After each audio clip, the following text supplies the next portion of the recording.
lost Dale Earnhardt. We've lost Superman. I mean, you can't kill Superman.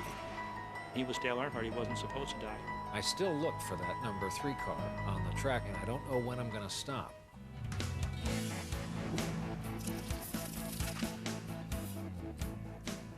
Dale Earnhardt's accident sent shockwaves through the entire NASCAR world.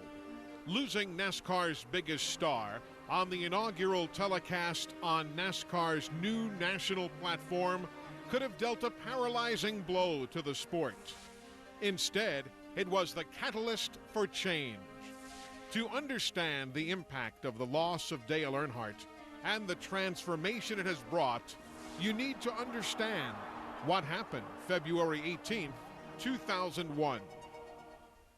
Speed Weeks 2001 had been an exciting 10 days of NASCAR racing. The new network television package with Fox Sports' dynamic coverage would truly make NASCAR a national sport, bringing a broader audience to stock car racing. And as dawn broke the morning of the Daytona 500, there was renewed energy all over Daytona International Speedway. It was electrical. The build-up of all of Speed Weeks with the exposure that the sport was getting, even before Speed Weeks rolled around, and Fox's promotion for Speed Weeks was something that we'd never seen before, and all the activity was swelling up to build into the Daytona 500, which is what Speed Weeks is all about. But I think in 2001, it was coming at a crescendo that we never had seen before. There was a buzz in the air about, what was going to happen on the TV broadcast. And that was one element. And then you had Dale Earnhardt, who had gone through Speed Weeks for the first time in forever, hadn't won any of the events leading up to the 500. It was also interesting because he was here from the Rolex 24 sports car race, which is the first week, all the way through to the 500. Generally, he would never be here for the Rolex 24, and he'd get in say they opened the track for practice at 10 a.m. on Friday, the week before the 500. He'd be at the track at 9:45, Dale Earnhardt was center stage and, as always, enjoying himself as race time approached. A little win today, a little exciting. I think it's going to be some exciting racing. Going to see something you probably hadn't ever seen on Fox. There was an energy that was emulating from Dale Earnhardt, and a spring in his step and a spark in his voice like I hadn't seen in years. And I think that he had a lot to be proud of as that year started off. As the race progressed, the action was fierce. From the Fox broadcast booth, the finish was building up to be a classic. Here they come, gang. I told you that you think these guys would settle down, take it easy, say, hey, everybody's going to get a good finish? No way. And Michael Waltrip is back to the lead, but here comes Earnhardt on the bottom. With a few laps to go, I mean, it was just like, go, Mikey, go, Mikey. I think as the race went on, and as DW's brother is now in a position to possibly win his first NASCAR race, and better yet, at Daytona. And his brother's in the broadcast. It became an emotional moment where DW went from broadcaster to brother, rooting his Do you remember he started crying? Yeah. Oh. I don't know if I can stand this tonight. Come on, buddy. You got 2 to go. Come on, don't give up now. All of a sudden, Earnhardt's challenging him. He's coming back up through there. Everybody's putting a push on all the way till that white flag. I mean, it was just, it was just go, Mike, go, Mike. And we're going to have that great finish. And unfortunately, that great finish was very, very short-lived. The last lap changed everything. To the flag. Come on, Mikey. You got it, man. You got it. You got it. You got it. You got it. Mikey! Michael Waltrip wins. I guess to watch those last 10, 15, 20 laps unfold, watching what was going on there with Dale Earnhardt, watching the way he was driving that race. It's almost like it's a style I never saw before. He was looked like to me more defensive driving than offensive driving, but he was protecting his two little chicks up there, his son and his best friend, in two cars that he owned. So then we get to the final lap, and this whole tsunami of emotion is just building. You've got DW in tears, Michael's out in front, and there looks like at turn 4 is an accident. Doesn't look bad, it's not a rollover, it's just a shunt. And DW says, this looks bad. This is great. I just hope Dale's okay. The whole time we're trying to do our part of the broadcast, I'm keeping one eye on turn 4. And I guess the sequence of events that I got more and more nervous about what I was seeing over there. I mean, we've seen him go through some horrific accidents before. We've seen him get in a race car when he was, banged up and win races and run like I say, like he was like Superman, and you can't hurt him. I had no real concerns of serious injury or anything like that. It just, when you see your dad getting in an accident, especially at a big track like that, you want to get over there and make sure everything's cool. And I knew he would be happy for Michael, and I knew he would probably be pretty happy for me, and probably a little upset he had wrecked and all, but, I just, had this urge to go see him right away. We were in the truck, and the guys that had covered NASCAR said, this looks bad. Ed and I were neophytes. We didn't know. It was just an accident, and we'd seen dozens of them. And then as the car got moved away, and we knew then that something dreadful was going on. Instead of the headlines saying, we've lost Dale Earnhardt, it's like, we've lost Superman. I mean, you can't kill Superman.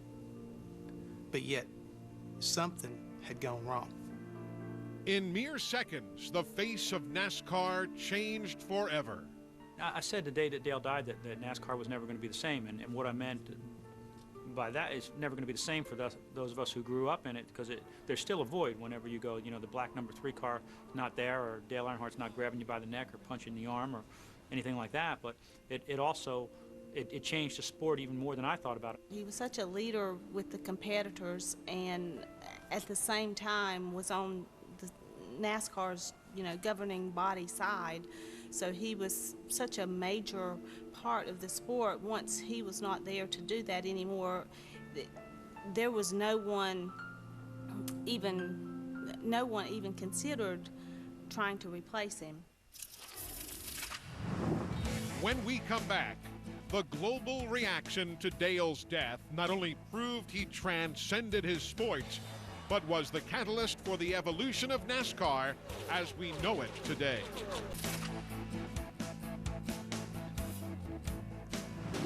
Dale Earnhardt lived to race cars. His passion for NASCAR Nextel Cup racing was demonstrated every race. Whether you loved or hated the Intimidator, his on-track excellence was unmatched. He was a rock star. I mean, he rewrote the rules, and he was such an original, and really, I think, brought so much interest to the sport. I met him at a NASCAR track in conjunction with my job. It was just for an interview, but I had followed the sport for long enough that I knew this was meeting Bob Hope, Johnny Carson, Ronald Reagan. This was a major figure. And look, the guy goes by the nickname the Intimidator. He wears mirrored sunglasses and looks like he eats little flecks of steel for breakfast. So I was, I think, suitably intimidated going in. There was definitely an intimidation factor when a driver would look up in that mirror and see that black number 3, black helmet, dark bubble goggles, and went, oh, there he is again. 7 Nextel Cup championships sealed his place in NASCAR history. Dale is tied with Richard Petty for all-time series titles. But it was his frustrating quest to earn a Daytona 500 victory that defined his competitive drive and gave him an enduring connection with his fans. Now they're saying Earnhardt may have to come in for gas. And Earnhardt is coming in. Dale Absolutely Earnhardt. Out of gas. Earnhardt is coming in. Let's go to Chris Economy. This is going to cost Dale Earnhardt the race. He's overshot his 50. They have to pull the car back in order to meet the rules. Dale Earnhardt. Here comes Cope down on the inside. Earnhardt has problems. It looked like Earnhardt had a tire go down maybe as he went into the turn. Just a quarter of a lap away from victory.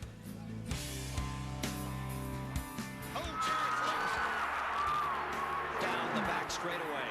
Big trouble. Earnhardt out. Up and over number 3. And for the 19th time, Lady Luck deals a bad hand. The 1998 Daytona 500 headlined the start of NASCAR's 50th anniversary season and was Dale's 20th attempt at the elusive win. It was one of those speed weeks where it's almost like we couldn't screw it up. We couldn't do nothing wrong. Everything just fell in place. We won the 125-mile qualifying race, but it was almost one of those weeks where you were kind of holding your breath knowing something's going to happen here sooner or later. Sure enough, during the last practice, the team discovered a broken pushrod, forcing an engine change. The near miss behind them, they focused on the race. And as the laps wound down, Dale was in a position to win. You could have cut the tension with a knife. And those last 10 or 12 laps in the 98 500 seemed like about 110 or 120 laps. We'd been there so many times with 1 or 2 to go, and came by with 2 to go there and looked over at Larry and I said, man, been here, done this thing before. Because you're just waiting for something to happen. 20 years of trying, 20 years of frustration. Dale Earnhardt will come to the checkered flag to win the Daytona 500. In what some consider the greatest race in NASCAR history, Dale Earnhardt finally reached victory lane in the Daytona 500. Even if they had booed him during pre-race introductions, they were cheering then because it was a moment where everyone in the track that day, everyone on television, knew that something big had happened. Every man on every crew has come out to the edge of pit lane to congratulate the man who has dominated everything there is to win in this sport. Everybody lined up on pit road, and I know it's been done since, but that was the first time in all my years of racing that I ever saw all the other competitors line up on pit road just to cheer him and recognize him when he came down. I'll never forget that. I can still remember standing up with Dale in the press box and looking down, and people were out there picking up grass where he had cut the donuts in the grass, and they were out there picking up grass walking away, and it was our day. I mean, it was Dale's day, and man, did he ever deserve to win the Daytona 500. 3 years later, it would be at Daytona, the track Dale loved so much that he paid the ultimate price. Contrary to popular belief, everyone cannot be replaced. Legends live on forever. And I don't think the number 3 will ever be driven by anyone else. Coming up, NASCAR becomes the industry leader in the safety arena. The 2 elements that we had to work with was the car and the racetrack. While Nextel Cup's young guns step into the spotlight. The media coverage of Dale Earnhardt's death sparked a worldwide interest in Dale and in NASCAR. With 24-hour news coverage, everyone shared in the tragedy. Those of us who followed the sport had our own sadness and mourning. And then it was as if the rest of the country caught on. They took their cue from everyone else, a fan base. They felt bad. They were mourning. This icon was gone. And I think the media did all the media could do. They kind of said, my God, this is a big story. We've got to follow along. What is this about? They dispatched writers and analysts. If you knew anything about stock car racing, you were interviewed that week for this story. The media coverage on this tragedy stunned me. I think the fact that it was growing on a brand new network has a lot to do with it. It was on national television, it had everything to do with it. And also the passion and the outpouring of emotion that came across caught the media's attention and made them pay attention. I think a lot of people were like, you know, this guy was, from what I'm seeing here on television or hearing on the radio or whatever, they were probably like, man, this guy must have been a pretty big deal.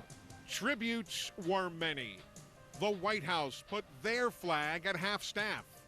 Fans paid their respects at Dale Earnhardt Incorporated and Richard Childress Racing. And every week on lap 3 of the Nextel Cup race, they displayed their love for the Intimidator. I personally think that it's a great thing to see him hold up the number 3 on the 3rd lap. I think that's great. And it's not actually just in NASCAR either. There's so many other sports like the rodeos that, you know, still wear the 3s and things like that in honor of Dale. It means a lot, and I hope that they continue it because it's very touching. Despite the sadness, the NASCAR community moved forward and continued to race, with Dale always on their mind. We all understand what we're all about. You know, we're here to race cars. We know there's risks involved in racing cars, and we want everybody to race hard and be safe, but there's a chance that somebody might get hurt. And so when that happens, it's just reality. You know, I'm not going to let my sport down because one of my buddies had an untimely death.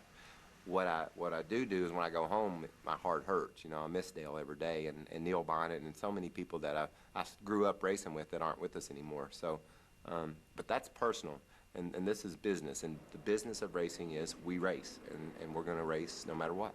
Just because something happens in your life, you get up the next day and you go to work, because that's what you have to do. And I think everybody here did that. They got up, they went to work, and they put it in a place. They put the accidents in a place, and they said, okay, we'll deal with that at another time. And as the racing continued, the sport grew in popularity. I think his legacy also is a lesson to NASCAR. Look at how big you can be. Look at how big personalities can be.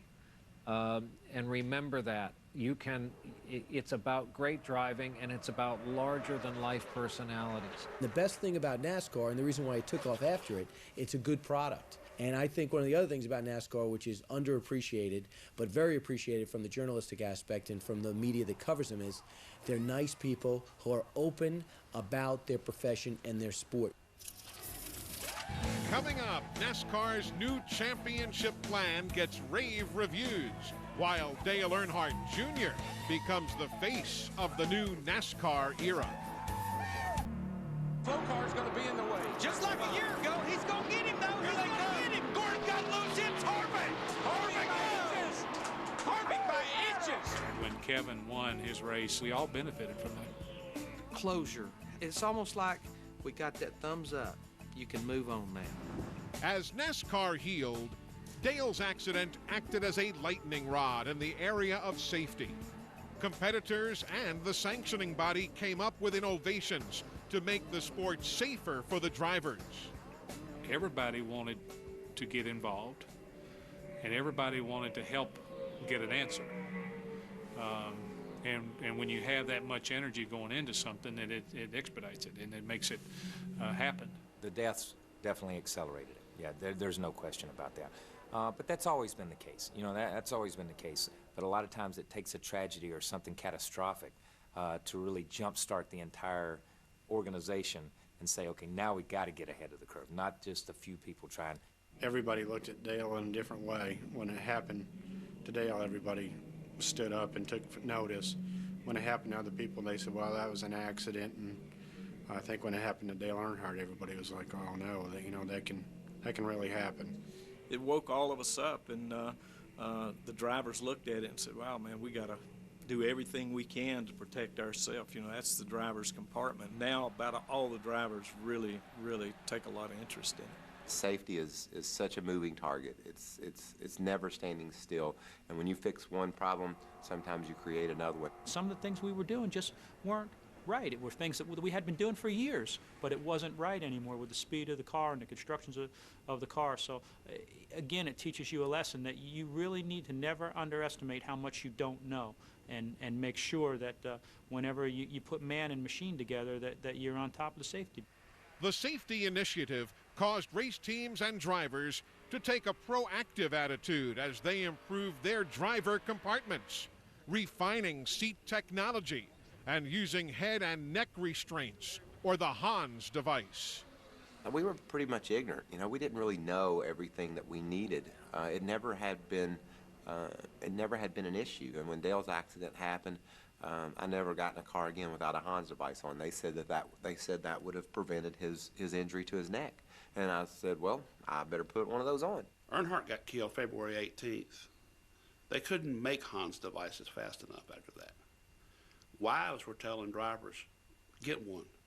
The Hans device is a good thing, but it's not the final solution by a long shot, you know.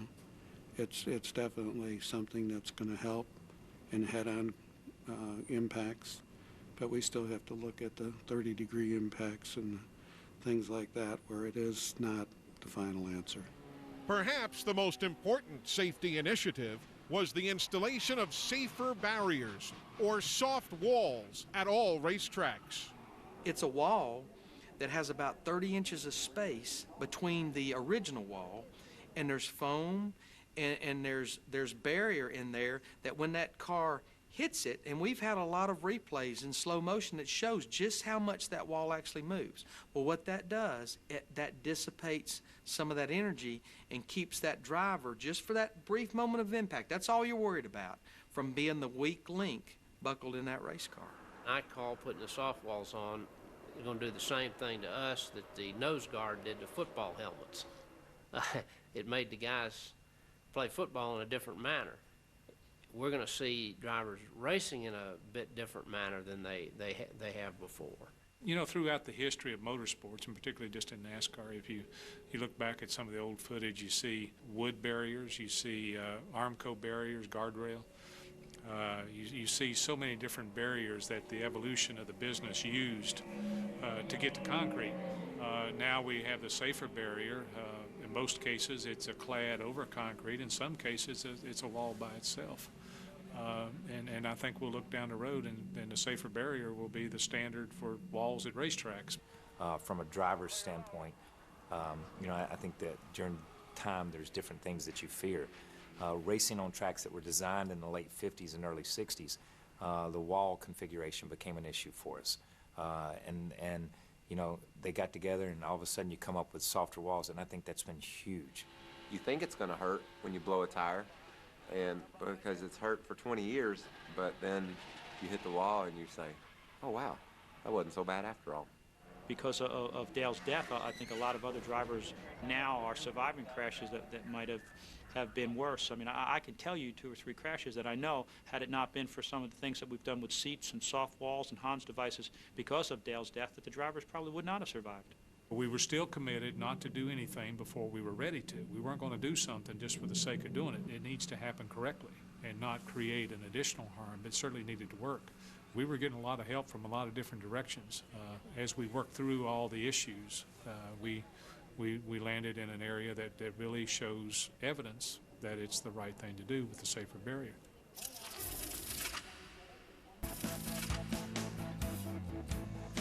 As NASCAR continued its hands-on approach to making the sport safer for its competitors, research accelerated on the development of the car of tomorrow. It's been something that's been in the works for 6 years or so, but it started out as a vehicle that would make racing safer.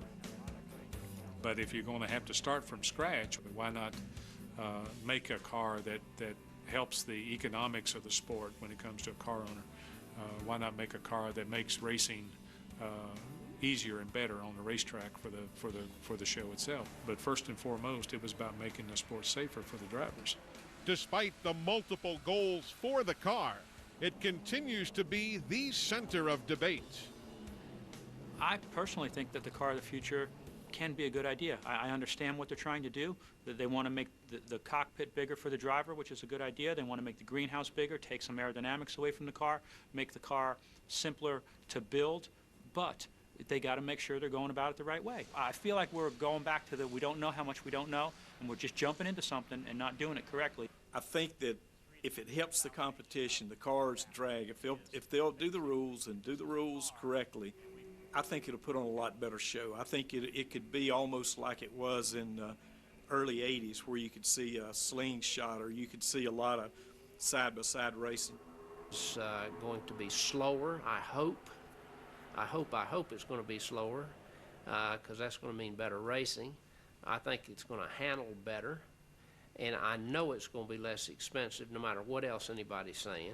I really don't see it as being that controversial. I see it as a huge step forward. If you look at interliners, you look at fuel cells, you look at soft walls, I think the next iteration of that will be a safe car. And when you come up with a safe car, then it totally changes the sport. The car of the future will be reality by 2007. Meanwhile, NASCAR continues to develop new, safer ways to make the competition better. NASCAR's mantra of safety first could be Dale Earnhardt's greatest legacy. The two elements that we had to work with was the car and the racetrack. As we talked about walls that were more forgiving than concrete and had to work across the board for motorsports in general, because NASCAR is not the only form of motorsports that comes to these racetracks and races.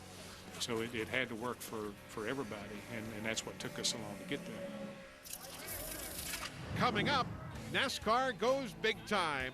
The chase was a dramatic change, and it met with all kind of, it won't work. The fact is, it did work. In conjunction with the safer environment NASCAR created, the competition heated up on the racetrack. The combination of a safer sport and the infusion of national dollars took NASCAR to a new level and allowed the creation of additional competitive teams. The result? The competition heated up on the track, which led to possibly NASCAR's biggest change, the creation of the Chase for the Nextel Cup, which premiered during the 2004 season.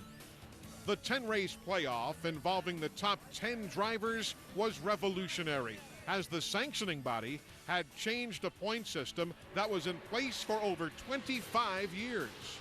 Of course, there were skeptics, but 2 years later, it is perhaps NASCAR's greatest success. We were very concerned when we heard about it because it's, here comes the new guy, on the block, and is he the, or were we the force of change, or was this something that was NASCAR? And they explained where they were going with it. It sounded like a very exciting concept, and again, we don't know how to run competition. Certainly Nextel didn't know how to run competition, and NASCAR had a 50-year plus track record of doing a pretty good job growing the sport. I think the one thing that it does for you guys in the media, for the fans sitting at home, is it creates excitement, and it creates a focused excitement. 10 drivers, 10 teams, 1 trophy, and that's what it's all about.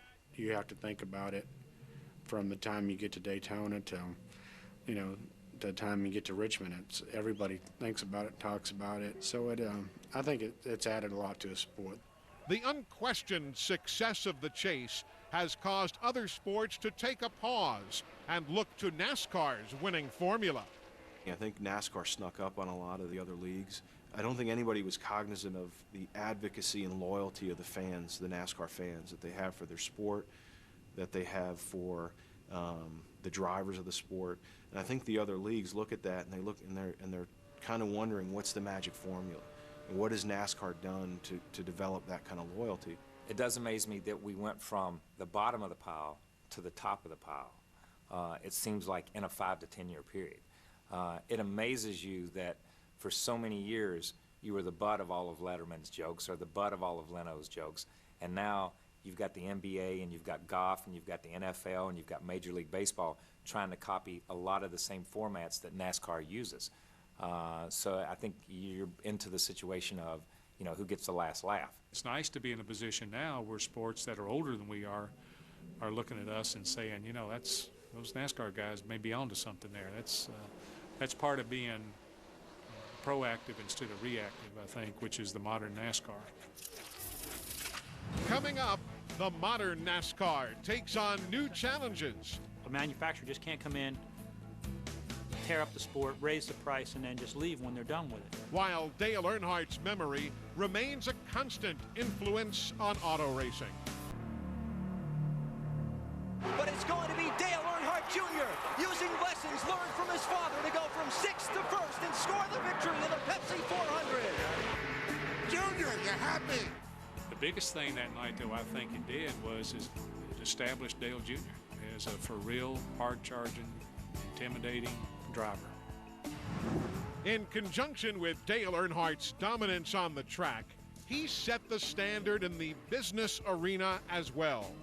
He was a pioneer in many different levels. He was the greatest driver, but he was also the greatest businessman. It was an eye-opener for many people inside and outside the sport, especially corporate America, when they started to see the loyalty that these people had to this person and started looking closer at the sport and started seeing, hey, he was the pinnacle of that loyalty, but it existed across many other drivers as well. With NASCAR losing its greatest icon in February of 2001, the experts didn't know what to expect. Did they need time to regroup? Could they fill the void?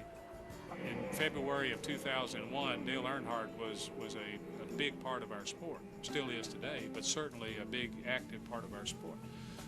But the sport is a lot more than that. We've had Richard Petty, through his career, build a following to the sport that stayed with him. That's what Dale Earnhardt has done. He has built a following in the sport, even 5 years after his death, that wants to be a part of it because Dale was a part of it. I'm exactly the fan we're talking about here. I thought it would hurt the sport.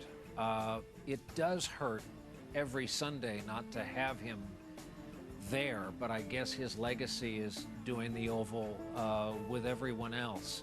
It doesn't make much sense that his legacy grows in his absence, but I guess that happens with true icons from time to time. Almost immediately, the questions were answered. Television ratings soared, and NASCAR was firmly positioned as a national sport. Other sports would die to have the position that NASCAR has and the position that they've been able to create for themselves. Basketball has gone backwards, so everybody's kind of finding their level to be, and NASCAR continually just continues to creep up, up, up. And I think when we started NASCAR, there was this prejudice that it's a regional sport. Yeah, exactly. We bought in believing it was a national sport, and I think the ratings through the years have backed that up. Absolutely. When Michael Jordan left the NBA, the ratings didn't go down the next day, but they started to decline steadily because there was no one logically to take the place of Michael Jordan. NASCAR, every week, is an all-star event. And even though that Dale had a huge fan base, that all the other drivers had huge fan bases as well. And I think that what Dale's death did was focus the nation's attention on the sport. In some strange way, it gave NASCAR some legitimacy. The big sports people were interested in what was going on over here, and when they got here, they came to try and find out how we could lose our great champion, but when they got here, they realized, I think, that how great of a sport it is. Before the tragedy, Dale Earnhardt Jr. had been making his own path in the sport. Now the fans and Madison Avenue focused all the attention that had been paid to Dale Sr. to Dale Jr., immediately giving Jr. rock star status. He did not try to be Dale Sr. He is Dale Jr., okay? He did not say, oh, I've got to step in and fill the shoes my father left. I've got to step in and be Dale Earnhardt. He's not Dale Earnhardt. He's Dale Jr. He is his own man, and he's been able to cut his own path, and, you know, he has the potential to be as great a driver as his father was. At the same time, when they get to the top of the heap, he won't be standing in Dale Sr.'s shoes. He'll be standing alongside Dale Sr. in his own shoes. He did a good job of being authentic. You know, he was a kid from the country who liked to go to the city, but he liked to stay in the country too, and he did a good job at kind of being able to be authentic and say, look, I want to wear my jeans and t-shirt and work on my cars today, and hey, I want to get on my jet and fly to the city and go to a show or be on MTV. You know, it shows a lot about Dale Jr. and how great Budweiser is for a sponsor, because they let Dale Jr. be Dale Jr., you know. They let him wear his t-shirts and his, you know, his hats backwards and be his own person. It's hard to believe there's more red in the stands today, I think, than there was black in Dale's prime. And while I still wear black, I've got some red in my wardrobe. What amazes me is I wonder what would have happened to our sport if he hadn't been there. And what would happen to our sport if he hadn't been able to step up like he has. I don't feel a lot of pressure to be able to equal any of his success or anything like that, or try to be personally what he was, or be a reminder to people. That's an awful lot to ask somebody, and it's really unhealthy. I've got my own things going on, my own interest. Dale Earnhardt Jr.'s popularity empowered NASCAR's next generation to bring the sport to a new audience. From Hollywood movies to Super Bowl commercials. This isn't mine. I'm at the wrong track. NASCAR was now ingrained in American pop culture. Coming up, Dale Earnhardt's foundation keeps his vision and dream alive. With 5 years of unprecedented change and growth behind them, the next 5 years bring new challenges and opportunities for NASCAR to achieve even greater growth. Okay, now we're beginning to build a good, solid foundation and good, solid major markets. But we've got to be able to maintain that growth and create some excitement. Now, that's where the second issue comes in. How do we do that? We've got to have a better show. We've got to create better races. And I do believe, and I may be one of the few that do, I do believe the car tomorrow will be a better product. The show won't go on unless you can keep the show good. I think the NFL has done a pretty good job with their franchise and their salary caps and stuff like that, and our sport's kind of wide open right now where we don't have any of that. We're working a little bit towards franchise with the lock-in of the top 35 in points. I think that was a big step of taking care of the owners. But right now, I think that's the one big thing we have to watch out for is make sure we keep enough owners in this sport, not limit it to 5 or 6 owners. We need more new owners coming in this sport. Some of the things that I would like to see happen is the ability for people to enter the sport, to make sure that we have done a good job in our grassroots programs, because with football, baseball, basketball, you've got a really set program, high school, college, on up to the pros. Here, it's a little bit more difficult than that because not every kid or not everybody that's got talent has the money to go to the short track and build and race. So somehow to provide opportunities for guys that want to be mechanics, drivers, things like that, to at least get a shot to find out if they've got it and then come on up through the sport. We've got to not ever take anything for granted. We can't take for granted the connection of the garage area to the fans. We cannot take for granted the strength of the personality of the drivers. We can't take for granted the economic wealth or health of the car owners that they need to be able to race. Further evidence of NASCAR's willingness to reinvent itself for the modern era is the announcement of Toyota as the first foreign manufacturer to enter NASCAR's Premier Series. We are seeing foreign manufacturers enter this sport. That was a kind of grassroots, we soup up American-made cars sport.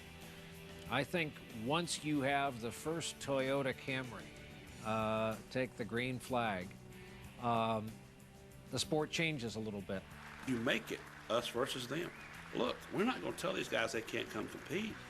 We want them to come in here so the American guys can beat their brains out. I don't think it's necessarily a bad thing that we get back to some degree of the manufacturer rivalries being part of what drives the sport. We've got to rely on NASCAR's competition department to make it so that a manufacturer just can't come in, tear up the sport, raise the price, and then just leave when they're done with it. You know, we've got to make sure that we keep the controls on that. It's a good thing we have global cars now, because I think this is one of the things that's going to enable us to take that next step to catch the NFL. It may be the strongest thing. And hopefully the entrance of Toyota and maybe eventually other manufacturers is going to make the sport even more competitive and make the racing even better on the track. And that's what I think everybody hopes for. Park has the run off the high side. He clears the body, and Steve Park scores the second straight win for Earnhardt Incorporated. Man, what a great finish. with an Earnhardt hat in his hand. Steve Park will drive to victory lane. It brought tears to my eyes. I don't know what to say. Just want to thank Teresa. You know, Dale's the one who taught me how to drive this place. He's been with us all weekend. Teresa Earnhardt has kept Dale's personal initiatives alive with the Dale Earnhardt Legacy Program, which includes the Dale Earnhardt Foundation. The Dale Earnhardt Foundation contributes to education, children, and wildlife programs that keep with Dale's passions. We have helped with the restoration and rebuilding of earthen dams in southern Louisiana to protect over 58,000 acres, and proudly it withstood Hurricane Katrina. So that was a major accomplishment for us to help preserve that. One of their main initiatives was the development of the Dale Earnhardt Forest, and it will eventually be nationwide. It supports basically restoration or protection of the environment. We have begun the phase 1 in North Carolina, and the foundation has committed to 77,000 trees in North Carolina. And another part of that is an educational curriculum that we have sponsored and developed, and it will teach the importance of environmental protection and preservation and the science of how to do it for future generations. As for the fans, they continue to perpetuate his memory by attending the Dale Earnhardt Tribute Concert and each April 29th, Dale Earnhardt Day at Dale Earnhardt Incorporated in Mooresville, North Carolina. 5 years after Dale Earnhardt's death, his legacy has launched a movement of change unseen in any other sport. As he has become even larger in death than in life, his shadow continues to influence the sport he loved. Because the sport has changed so much in 5 years. Would he even recognize the sport if he was here? If he just popped in today, would he even know that this was NASCAR racing? He's a part of the sport. 5 years after the fact, he's still a major part of the sport. I think in a way he was every man's dreams. Every guy I know puts a certain amount of NASCAR into every drive to work. And every successful pass, well, you can't hear the crowd. You're positive they're roaring and the announcers must be going crazy somewhere.